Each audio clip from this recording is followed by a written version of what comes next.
thing, not everyone is an expert at the rifle. Some are just marksmen, some are sharpshooters. Different levels of where they're at. And if nobody's told you that in the first year of becoming a project manager, you're going to find this out usually the hard way. And you're going to get it on a live project in front of a bunch of people who are counting on it. And here's why this is. Because just like in the military, when I was shooting the rifle, if I hit the target, good. But can I hit dead center in the target? That's what they're trying to look at. Same thing is the PMP proves that you can pass a test. It proves that you can memorize the structure, you can memorize the mindsets and everything associated to passing the exam. But it doesn't mean that you can actually see the problems coming before it wrecks your timeline, your budget, your scope. And that one skill, the skill that I dedicate a lot of my time with, is risk management. And it's the one thing that really you don't get trained on very hard for the PMP. So if you're wondering who I am Russ. I am a Marine Corps veteran, PMP, ACP, and my favorite, the PMI RMP, Risk Management Professional. And over the next few minutes, I'm going to give you the exact systems I use to see problems before they become issues. And I'm going to give you the framework that tells you when to escalate, when to hold, and the certifications path that you need to get. And honestly, I think not enough people talk about this because my goal is that you are the one that your team actually depends on. So let's jump into this. First off, I got to ask you something. Have you ever been blindsided on a project? A vendor delay, a scope change, a resource pulled without any warning? Tell you, I had that happen just last week. And I thought, how could this happen? But luckily, I didn't have to think to myself, how did I not see that coming? Now for you, did you see it coming? Let me know down in the comments. Tell me what hit you and how hard did it hit you? Because I guarantee that if it hit you, it wasn't just bad luck. It was a missing element within your system, your operating system of how you're working. Most PMs, especially new ones that I work with for the PMP or ones that I know just got the PMP, they think risk management is a spreadsheet. The risk register, right? We all learn about it. We all know we're supposed to have it. 80% of us actually use it, but a risk register is something we fill out. Usually, a lot of people I see, they fill it out once at kickoff, and they usually don't open it again unless they're asked about it. That's why I like to call it the risk register theater.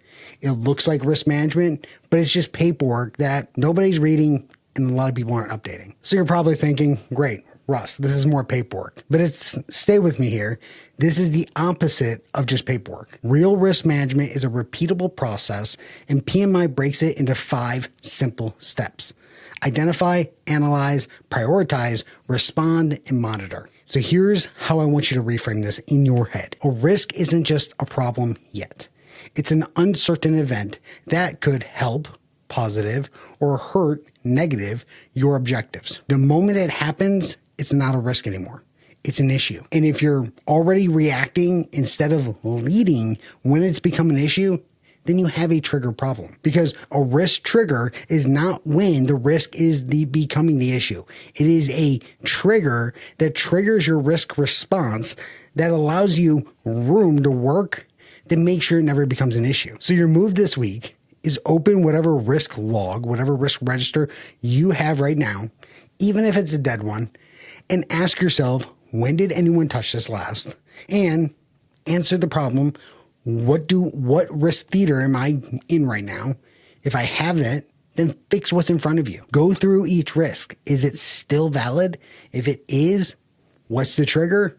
And who's owning it? That is the fix that's right in front of you. But the bigger mistake that I'm seeing outside of just dead risk registers is not knowing where your organization actually draws the line in the sand. Every organization has a different relationship when it comes to risk. And if you don't know what that relationship is, you can't make a good call under pressure when it comes to risks. You got to know the risk appetite.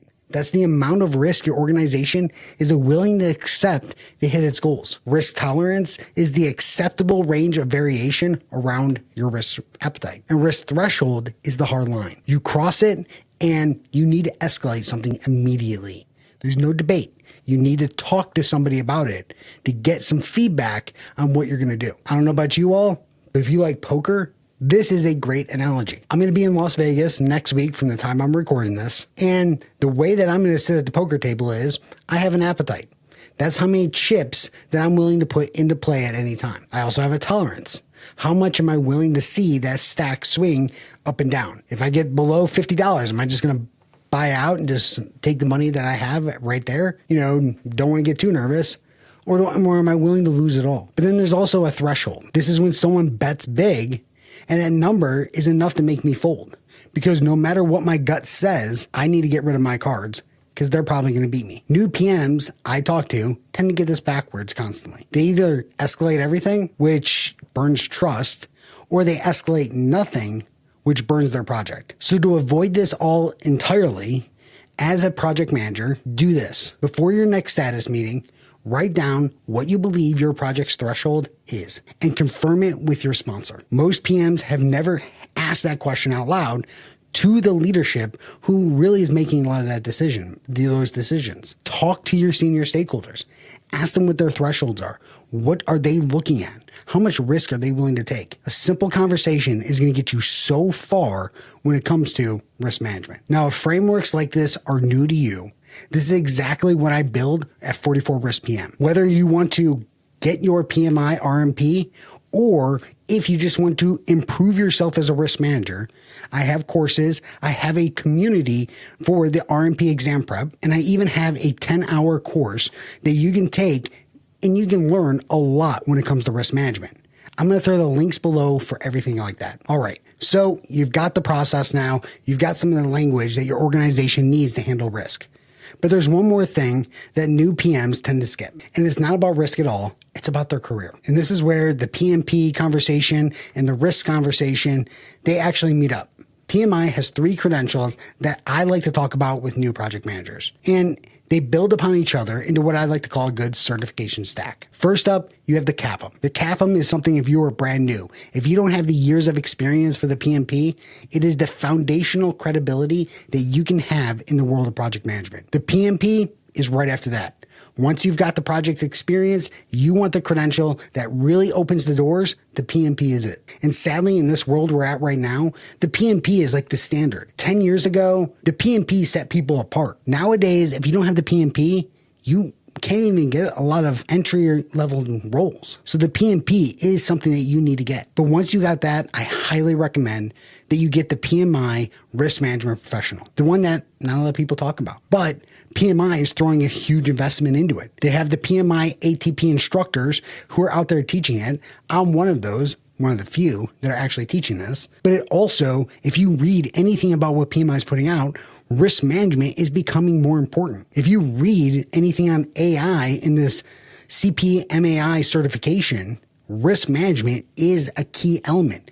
It is a principle that sits within the whole AI landscape. And it proves that you can do the things that we talked about in this video. That it shows that you can manage risks formally at a level that most PMs never even touch. So if you're already PMP certified, this is genuinely the least competitive, highest value credential you can add to your certification stack next. And if you want to get a touch at what this looks like, again, down below, I'm going to have a link to my PMI RMP exam content outline study guide. It breaks down everything that's in the RMP, the 5 domains, and everything you need. When it talks to, especially when we get into the identify, analyze, prioritize, respond, and monitor, everything is broken down inside there. You also can watch my series on the PMI RMP exam content outline. I'm going to throw a tag to that up here so that way you can get the system that you need to actually study for the exam. So risk isn't a spreadsheet. It's a live process. Know it, stay strong, stay motivated. I'll see you next time. 44 Risk PM